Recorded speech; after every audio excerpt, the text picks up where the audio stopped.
Hi friends, cooking ഡെലീഷ്യസിലേക്ക് സ്വാഗതം. ഞാവൽപ്പഴം കൊണ്ട് ഒരു കേക്കാണ് ഇന്ന് തയ്യാറാക്കുവാൻ പോകുന്നത്. ഞാവൽപ്പഴം കുരുകളഞ്ഞ് ചെറുതായി അരിഞ്ഞെടുത്തത് ഒരു അര കപ്പ്, 2 മുട്ട നന്നായി ബീറ്റ് ചെയ്തെടുക്കുക, 1/4 കപ്പ് വെജിറ്റബിൾ ഓയിൽ കൂടി ചേർത്ത് കൊടുത്ത് അതിലേക്ക് 1/4 കപ്പ് പൊടിച്ച പഞ്ചസാരയും ചേർത്ത് കൊടുത്ത് നന്നായി ബീറ്റ് ചെയ്തെടുക്കുക.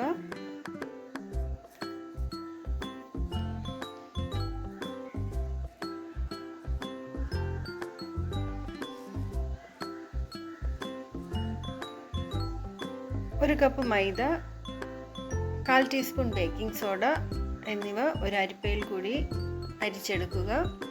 മൈദയ്ക്ക് പകരം ഗോതമ്പ് പൊടിയും വേണമെങ്കിൽ ഉപയോഗിക്കാവുന്നതാണ്.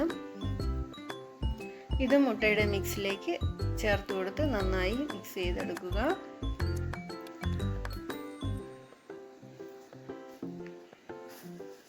ഞാവൽപ്പഴം അരിഞ്ഞതുകൂടി ചേർത്ത് കൊടുക്കാം. 1 ടീസ്പൂൺ വാനില എസൻസ് കൂടി ഈ സമയം ഇതോടൊപ്പം ചേർത്ത് കൊടുത്ത് നന്നായി മിക്സ് ചെയ്യുക. 1 ടേബിൾ സ്പൂൺ തൈര് അല്ലെങ്കിൽ 2 ടീസ്പൂൺ പാല് ഇതോടൊപ്പം ചേർത്ത് കൊടുക്കുക. 20 ഗ്രാം റൈസിൻസ് കൂടി ഇതിലേക്ക് ചേർത്ത് കൊടുത്ത് നന്നായി മിക്സ് ചെയ്തെടുക്കുക. ഇനി ബേക്ക് ചെയ്യാനായി കേക്ക് ടിൻ ഓയിൽ പുരട്ടി അല്പം മൈദ ഇട്ട് കൊടുത്ത് ഡസ്റ്റ് ചെയ്തെടുക്കുക.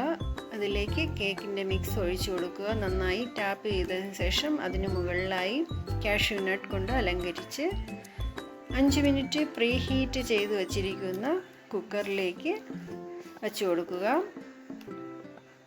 ചെറിയ ഫ്ലെയിമിൽ 30 മുതൽ 40 മിനിറ്റ് കൊണ്ട് കേക്ക് റെഡിയായി കിട്ടും. തണുത്ത ശേഷം കട്ട് ചെയ്തെടുക്കുക. വളരെ സോഫ്റ്റും അതോടൊപ്പം കഴിക്കുവാനും വളരെ ടേസ്റ്റിയുമായ ഞാവൽപ്പഴം കൊണ്ടുള്ള ഈ കേക്ക് എല്ലാവരും ചെയ്തു നോക്കി അഭിപ്രായം അറിയിക്കുക. ലൈക്ക് ചെയ്ത് ഷെയർ ചെയ്ത് സബ്സ്ക്രൈബ് ചെയ്യുക. വീണ്ടും മറ്റൊരു വീഡിയോയിൽ കാണും വരെ ബൈ.